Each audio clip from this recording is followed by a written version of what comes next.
Sud Radio Regard de Femme, Michèle Vianès. Bonjour Michèle.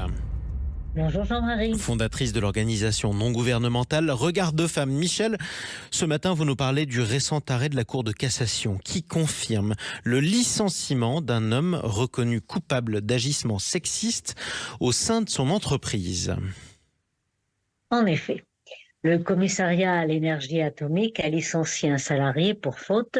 Ce salarié avait tenu à l'égard de ses collègues de sexe féminin des propos injurieux, dégradants et humiliants, et parlait d'elles, je dirais en termes salaces, à propos de leurs organes sexuels et de leur sexualité. Et ce licencié, sans vergogne, a contesté cette rupture de contrat devant la Cour d'appel de Grenoble. La Cour d'appel de Grenoble lui a donné raison, considérant le licenciement disproportionné et que, dans le passé, le salarié avait tenu des propos analogues sans être sanctionné. Vous voyez les motifs spécieux, c'est-à-dire si on ne nous a pas condamné... On va pas commencer maintenant si on ne l'a jamais fait avant, quoi. Voilà. Voilà, c'est ça. Voilà, en exactement. toute logique, sauf ma chère Michèle, que l'histoire ne s'arrête pas là, on est d'accord ? Et oui.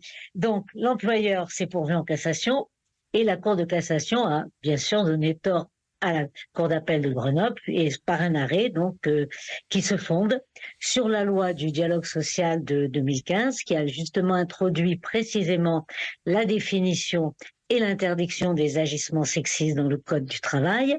Et il s'appuie d'ailleurs sur plusieurs articles qui sont relatifs à la santé, à la sécurité au travail, à l'obligation pour l'employeur à faire de la prévention en matière de risques liés justement au harcèlement moral ou sexuel, ainsi qu'aux risques liés aux agissements sexistes. Alors cet arrêt est magnifique puisque c'est l'arrêt de la plus haute juridiction française qui renforce précisément les droits des femmes et l'égalité professionnelle dans le travail. Et cet arrêt fera probablement jurisprudence. Messieurs, si vous avez l'habitude de parler en termes particulièrement dégradants de vos collègues devant elles dans le cadre du travail, faites attention si vous tenez à votre travail. Merci beaucoup Michèle Vianès. On vous dit samedi prochain pour un nouveau Regard de Femme. À bientôt.